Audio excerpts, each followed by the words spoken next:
Yeah, it's October, the scariest time of the year.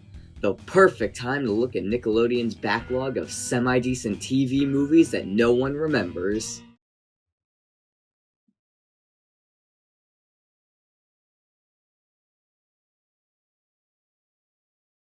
Boom! Crybaby Lane. Remember this? Probably not. This movie was actually considered lost media for over a decade. The story goes. Crybaby Lane first aired on Nickelodeon on October 28, 2000.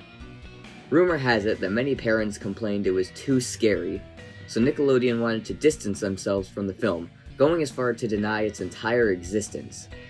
It wasn't until 2011, a Reddit user by the name of Fire Salad Peach said she had a VHS of the film that she had recorded the night of its premiere. She uploaded the recording to YouTube, attracting hundreds of viewers.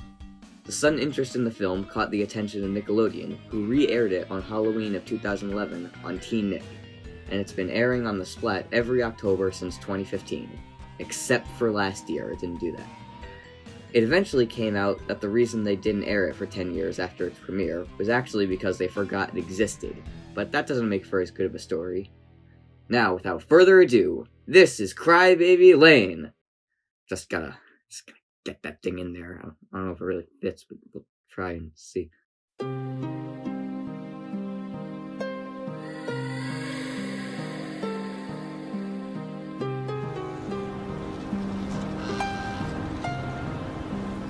The movie starts with an unknown narrator telling the story of, to sum it up, a farmer whose wife gave birth to conjoined twins. He hid them away for years, and it became clear that one of the sons was good and the other was evil. Eventually, one of the twins got sick, and because they shared the same liver, they both died. The farmer had the twins sawed in half, and the good son was given a proper burial, while the evil son was buried at Crybaby Lane. This is probably the creepiest scene in the movie. The atmosphere is just all around chilling. And here we meet our main characters. Andrew, his older brother Carl, and the guy who was telling this story, Bennett. You know, the average person swallows 5 spiders a year in his sleep. It's a fact. Oh. Cool, I guess. Uncle Ben? Uncle Ben? After Bennett finishes the story, the boys head home and go to sleep, but Andrew starts having nightmares about the conjoined twins and worms. Okay. The twins I understand. Crying dead children, that's pretty scary, but worms? Anyway, he tells his mom and she says not to go to Bennett's anymore. The next day, Andrew's in the shower, singing like an idiot, while Carl sits on the toilet, not going to the bathroom. Now we can't go to Bennett's! Carl, how much do you enjoy hanging out at funeral homes where creepy old guys tell you scary stories about dead people? I feel like you're not seeing the full picture here. So Andrew leaves and goes to hang out in a hobbit hole with a 9-year-old. But this scene isn't important, and is only here to introduce a character who is also not very important. Let's just skip to when Andrew apologizes to Carl. Carl, I'll make it up to you, right? Good man, Andrew. Here's a plan. Okay, well, I guess that's that. Okay, this idea came to me at Bennett's. It's perfect. There's nothing girls like more than to be scared out of their minds. You know, there's a part of me that feels like this isn't right, but hey, what do I know? So Andrew and Carl set up their prank, and when night falls, the girls show up for what they think is a seance. Carl scares them, and thus they begin their prank. This is morbid. It beats sitting in your camper watching TV. Well said. They all sit in a circle, you know, as you do, and Carl, who, he is just not doing a good job telling the story. It was in the 50s. 60s. 60s. Right. There was this farmer whose wife gave birth to these Siamese twins. Gross. What was his name? Muller. Anyway. His first name. Why? What was his first name? Oh, Bill, I don't know. You ask a lot of questions for girls. What's that supposed to mean? Nothing. Eventually the prank works, but it doesn't seem as efficient as when you greeted them at the gate, Carl. That was pretty scary. But I was totally unscared. That makes no sense.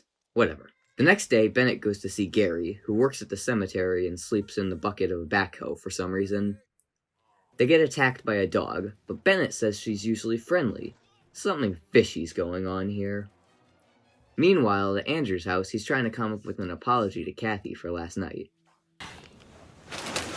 What am I supposed to say after last night? How do I apologize for raising the dead? We didn't raise the dead. Then what was it? I don't know, wind, who cares? It wasn't wind. That was. Bennett stops by to ask the boys if they were in the cemetery the night before, but is stopped by their mom. I don't like you.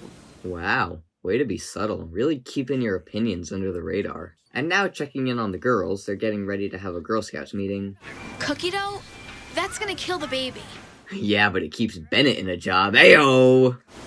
Where is everybody? Well, maybe if you look around for more than 2 seconds, you'll find them. Also, why are you signing? There's no one there to see that. So back at Andrew's house, he's fighting with his mom, telling her she's too overprotective. He gets mad, and here we reach maximum edge! Andrew climbs out the window and leaves to go apologize to Kathy. Yeah, that's about as high as the edge gets with Andrew. I know a girl for you. Paul, what if I told you about breathing my air? You don't scare me. Forget it, Hall. She likes you. I'm not going out with your mom. What? My mom was right about you. You are pathetic. Hey, forget him, Hall. Some kids just can't handle an older woman. Also, you just said she likes him, so I think you're a liar. Ugh, the worms are back. Oh, also, this is where Carl gets possessed. They're gone. And? Go find them. Look, Anne, you only had sisters. Boys are different. They need to explore. I think it's healthy. I mean, if there was some boogeyman out there. But what's going to happen? They get muddy? Yeah, I could drive all night long, never find them, maybe fall asleep behind the wheel. But what kind of message would that send? What are we really saying here? Wow. Okay, so now Andrew and Carl are in a barn. Wait, I thought they were going to Kathy's. Did you forget about the only thing you left the house to do on your way there? Whatever, it's fine. I'm sure they're there for a reason. I have a plan, okay? Carl, I do not like your plan. So our buddy Andrew gets pelted by imaginary girls and almost gets killed by an imaginary bull. Oh, shoot! That's actually a real bull. My god, Carl, what kind of sick games are you playing?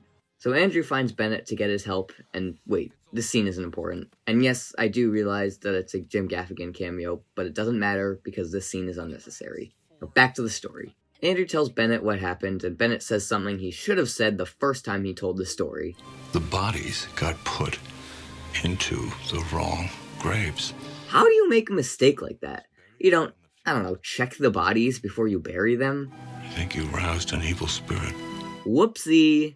But fear not, Bennett has a plan. There's an evil spirit out there, and everything it touches turns bad. But there's a good spirit, too. And it's buried at Crybaby Lane. So if we can raise it up, zip, everybody's happy. So let me get this straight. You want to raise a good spirit to fight an evil spirit? Is that right? What are you going to do about the good spirit after it hopefully wins? Why can't you just let these people rest? Unfortunately, Mrs. There's Nothing Weird Going On character, aka Andrew's mom, comes to get him, leaving Bennett to raise the good spirit on his own. But first, he's got to see Gary, who is, yeah. Here we find out how the evil spirit was released, and all of this got started. Are you ready for this? Carl picked a random grave that he was going to pretend was the good son's grave, but it actually wasn't, because it was actually the evil son's grave, and he released the evil son spirit because he pulled the root, which metaphorically represents the soul of the evil son. You get all that? Yeah, me neither.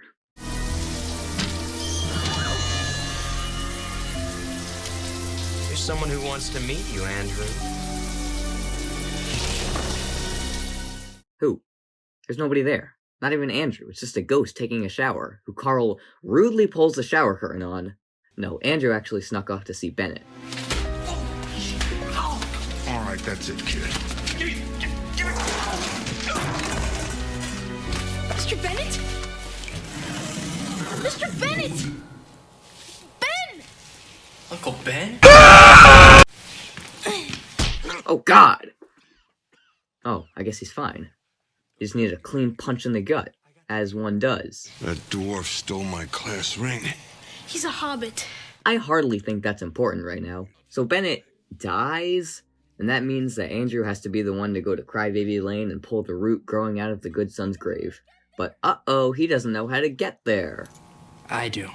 Thankfully, Kenneth is there to drive, but unfortunately, he's an idiot. You are an idiot! Moving on, they're driving for a bit. Andrew finds himself trapped in a field surrounded by a bunch of teenage girls, but Andrew escapes, fights this weird guy who really likes worms. Again with the worms! Anyway, he finds the good son's grave, pulls the root, and saves the town, and that, ladies and gentlemen, is Cry Baby Lane. Personally, I think it's a fun watch, but, it's pretty bad. It's definitely not very scary, and I will never understand why this movie thinks worms are scary. I mean, maybe if you're a bacteria, or R.L. Stein. Whatever. Check it out if you want. I'm done. See you later. We'll be back with more Slime Time Live right here on Nick. Saturday, Nickelodeon brings you its first ever Halloween movie for television. Cry Baby Lane, Saturday at 9, 8 Central in a special Halloween snick. I've got a bad feeling, Scouts. Jupiter's never late. Relax, Sailor Mars. It's only rain.